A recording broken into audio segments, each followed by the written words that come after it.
شیرشاہ کا شہر سہسرام پہاڑیوں کی گود میں آباد ہے. قریب کے پہاڑ نیچے، دور کے پہاڑ اونچے. شاید ایسا نہ ہو، شاید یہ نظر کا فریب ہو، لیکن نظر یوں ہی آتا ہے. ایسے ہی ایک پہاڑ کی چوٹی پر روہتاس کا وہ قلعہ ہے جس پر حملہ کرنا یا قبضہ کرنا ناممکن تھا، لیکن شیرشاہ نے اسے بھی دبوچ لیا اور پھر اتنا عزیز جانا کہ 1000 میل دور جہلم میں جب دوسرا قلعہ بنوایا تو اس کا نام بھی اسی کے نام پر روہتاس رکھا. میں نے سہسرام پہنچ کر اپنے میزبانوں سے اصرار کیا کہ جہلم کا روہتاس دیکھ آیا ہوں، سہسرام کا روہتاس بھی دیکھنا چاہتا ہوں. پتہ چلا کہ اب اس قلعے میں کوئی نہیں جاتا کیونکہ اس میں اب ڈاکو رہتے ہیں. ادھر سے مایوسی ہوئی تو سامنے کیمور کی پہاڑیوں پر چڑھنے کی ٹھانی. اوپر چوٹی پر کسی بزرگ کا سفید مقبرہ دور سے نظر آتا ہے. وہاں ایک آرام گاہ بھی بنی ہے. جب برسات کی جھڑی لگتی ہے تو شہر والے اپنے گھر چھوڑ کر وہاں اوپر پہنچ جاتے ہیں. برساتی جھرنوں کے شور سے آواز ملا کر وہ 12 ماسا گاتے ہیں اور نوجوانوں کی ٹولیاں رات وہیں رہ جاتی ہیں اور ساون کی گھن گرج اور کڑکتی بجلیاں ان کے دلوں میں اور جولانی بھرتی ہیں. ہم جو وہاں گئے تو موسم گرما کی کڑی دھوپ تھی.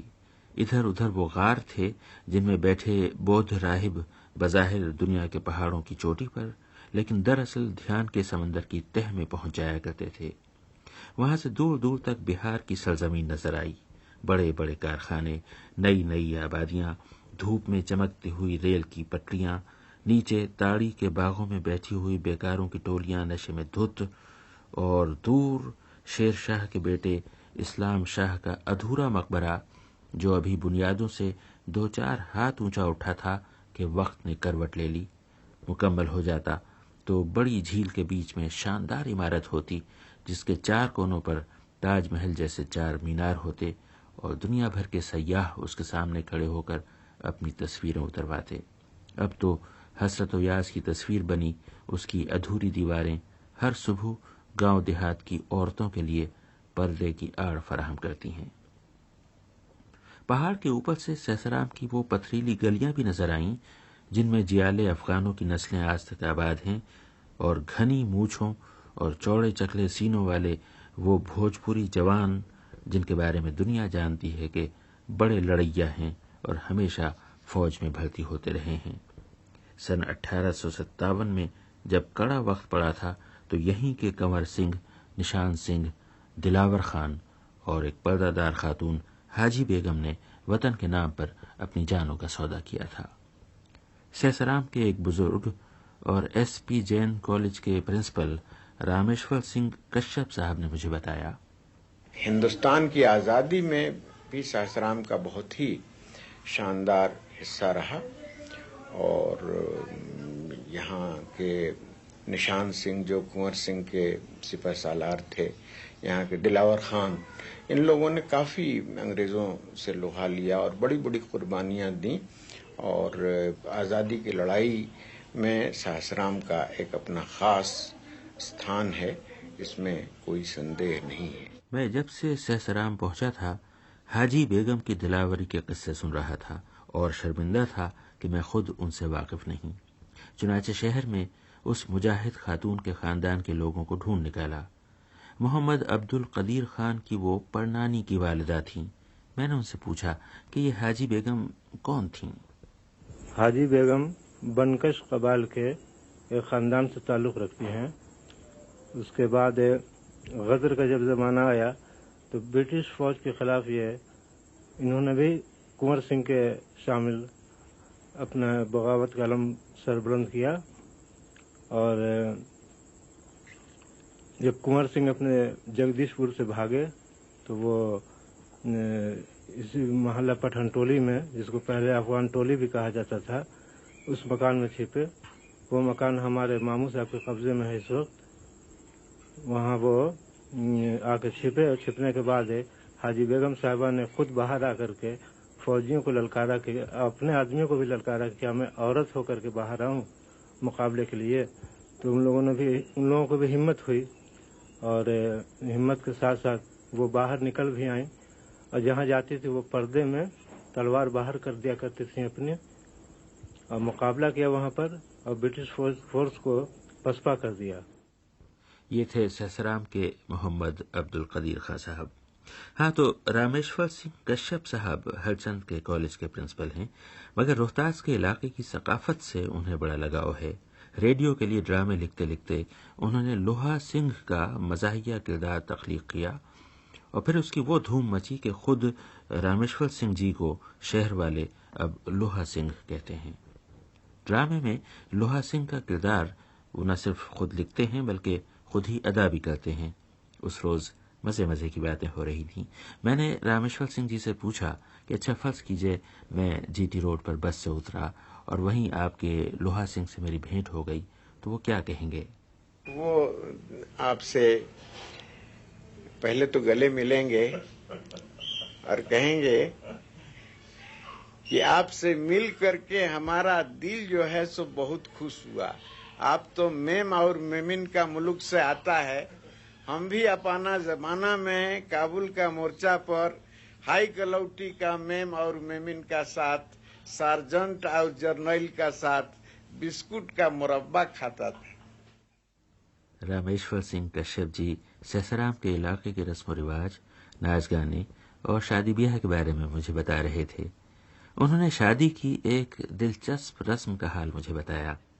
یہاں ایک شادیوں میں ایک ڈومکچ ہوا کرتا ہے، تو ڈومکچ وہ اس میں عورتیں مردوں کو وہ ناٹک نہیں دیکھنے دیتی، یعنی جب بارات چلی جاتی ہے تو عورتیں وہ ڈرامہ کرتی ہیں، اور اس ڈرامے میں کچھ فحش باتیں بھی شاید ہوتی ہیں یا ایک ہنسی مذاق کی باتیں ہوتی ہیں، اس کو عورتیں بہت ہی چھپا کر اپنے ہی تک محدود رکھتی۔ اور ایک آدھ بار میں نے بہت لوگوں سے خوشامد بھی کی کہ ہم کو اس کا تھوڑا سا دیکھنے کو ملے، تو ہم کو اس کی اجازت ملی نہیں۔ یہ تھے رامیشور سنگھ کشیپ صاحب۔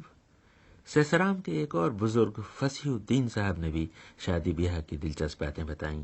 اس علاقے کے بھانڈ بہت مشہور تھے اور امیر امراء کی شادیوں میں بلائے جاتے تھے۔ ان کا ایک دلچسپ واقعہ فصیح الدین صاحب نے سنایا۔ وہ ایسا ہی تھا کہ عمرہ کے ہاں بھانڈ بلائے جاتے تھے، 2 دن ناچ ہوتی رہتی تھی اور کافی انعام اکرام ملتا تھا۔ اتفاق سے حاضر مجلس ایک صاحب تھے، انہوں نے دوشالہ اپنا دے دیا انعام میں، تھا پرانا وہ، تو اب بھانڈوں نے اپنا نقل کرنا شروع کر دیا، کہا کہ اس میں کچھ لکھا ہوا ہے۔ دوسرے کو بلایا، تیسرے کو بلایا، پڑھا نہیں جا رہا تھا۔ چوتھا آیا تو کہا کہ اچھا چشمہ لاؤ ہم پڑھ دیتے ہیں۔ لایا چشمہ، وہی پڑھا گیا۔ اس میں لکھا تھا کہ لا الہ الا اللہ، کہا کچھ اور لکھا ہوگا، اور لکھا ہوگا۔ دوسرے تیسرے نے، پھر چوتھے نے پڑھا، کہا کہ نہیں کچھ اور نہیں اس کے بعد لکھا۔ کہا کہ محمد رسول اللہ نہیں لکھا؟ کہا کہ نہیں، یہ کیسے لکھا رہے گا، یہ تو ان کے وقت سے پہلے کا ہے۔ یہ عالم تھا بھانڈوں کے حاضر جوابی کا۔ فصیح الدین صاحب پیشے کے اعتبار سے درزی ہیں، لیکن شہر میں بہت معزز اور معتبر ہیں۔ سہسرام کے پرانے رسم و رواج کے بارے میں مجھے بتا رہے تھے۔ خوش پوشاکی جو ہمارے قدیم معاشرے کی خصوصیت تھی، یہاں کیا نوعیت تھی؟ صاحب حیثیت لوگ کس قسم کی پوشاکیں پہننا پسند اچکن کرتے؟ چپکن شیروانیاں چلتی تھی، بغیر شیروانی کوئی باہر نکلتا نہیں تھا، بغیر ٹوپی کے کوئی ننگے سر تو کوئی نظر نہیں آتا تھا۔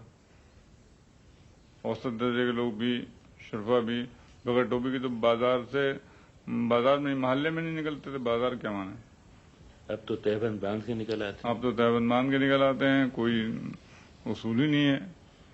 عجیب معاشرہ بگڑ گیا۔ خواتین کا کیا ہوتا تھا؟ پردے میں بیٹھتی تھیں، گھروں میں رہتی تھیں یا نکلتی تھیں؟ خواتین کا یہ عالم تھا کہ وہ بھی پردے میں رہتی تھی۔ محلے میں بھی اگر جانا تھا کسی عزیز کے ہاں پڑوس میں، تو ڈولیاں ہوتی تھی ہم لوگ یہاں، ڈولی میں بیٹھ کے جاتی تھیں۔ کوئی بھی پیدل گھر سے باہر قدم نہیں نکلتا تھا خواتین کا، یہ عالم تھا۔ دوسرے محلے کی تو بات ہی چھوڑ دیجیے، محلے میں پڑوس میں بھی جانا ہوتا تو ڈولی سے جانا ہے، پیدل جانے کا سوال ہی نہیں آتا۔ اچھا، آپ کو یاد ہے کچھ اب سے 40 45 50 سال پہلے مشاعرے یا اس قسم کی محفلیں آپ کے شہر میں ہوتے؟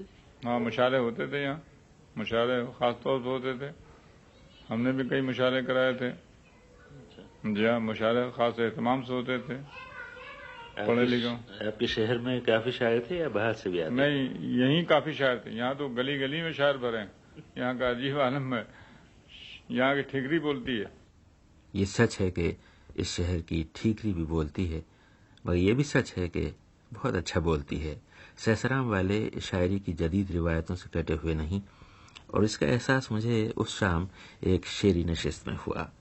بنارس سے بھی پرے اچھے اچھے شعر سنے تو ویرانوں میں پھولوں کے کھلنے کا گمان ہوا. حکیم انیس الزما صاحب کی قیام گاہ پر شعری نشست تھی، اور سہسرام کے شاعر کیمور کے برساتی جھرنوں سے تان اور بودھ راہبوں کی گپھاؤں سے دھیان لے آئے تھے، جن کی آمیزش ہوئی تو شعر ہوئے. ہو جائیں ختم مجھ پہ ستمکاریاں تمام، ہو جائیں ختم مجھ پہ ستمکاریاں تمام. اے وقت انتظار نہیں چاہیے مجھے. مقطع کا شعر ہے. کانٹوں کی دوستی پہ مجھے ناز ہے ظفر، کانٹوں کی دوستی پہ مجھے ناز ہے ظفر، پھولوں کا اعتبار نہیں چاہیے مجھے. یہ تھے ظفر رضوی ظفر. ان کے بعد جناب عبدالرب نشتل صاحب نے شعر کی قدیم روایت میں اپنے دور اور اپنے وقت کی بات کہی تو پرانی روایتوں پر نیا نکھار آ گیا. کوئی نہیں ہے شہر میں دشمن میرا مگر، کوئی نہیں ہے شہر میں دشمن میرا مگر، میرے ہی سر پہ آتے ہیں پتھر نئے نئے، میرے ہی سر پہ آتے ہیں پتھر نئے نئے. اور مقطع عرض کیا ہے کہ اس شہر بے امان میں نشتر نہیں ہے خیر، اس شہر بے امان میں نشتر نہیں ہے خیر، قاتل نئے نئے ہیں ستمگر نئے نئے قاتل. یہ تھے عبدالرب نشتل صاحب. آخر میں شمع سہسرام کے بڑے شاعر جناب سیف سہسرامی کے سامنے پہنچی. یہی سہسرام تو ہے جہاں بان بھٹ نے کادمبری لکھی تھی. یہ پھگوا، چیتا، کجری اور باراماسا کی سرزمین ہے. بدلتے موسموں نے یہاں اشعار کو نئی نئی تانے اور بدلتے وقتوں نے نئے نئے شعور عطا کیے ہیں. سیف سہسرامی کے شعر بھی یہ سارے حسن سمیٹے ہوئے تھے. آج شام کی نشست کے خاتمے پر لیجئے آپ بھی ان کے کچھ شعر سنیے. چہرہ ٹکڑوں میں بٹ گیا اپنا، چہرہ ٹکڑوں میں، چہرہ ٹکڑوں میں بٹ گیا اپنا، آئینہ جب گرا دیا میں نے، آئینہ جب، چہرہ ٹکڑوں میں بٹ گیا اپنا، آئینہ جب گرا دیا میں نے. چند لمحوں کی روشنی کے لیے، چند لمحوں کی، چند لمحوں کی روشنی کے لیے اپنے گھر کو جلا دیا میں، اپنے گھر کو جلا دیا میں نے. آخری شعر سمجھ میں. اس نے ہاتھوں میں جب لیا پتھر، اس نے ہاتھوں میں، اس نے ہاتھوں میں جب لیا پتھر، خود کو شیشہ بنا دیا میں نے، خود کو شیشہ بنا دیا میں نے.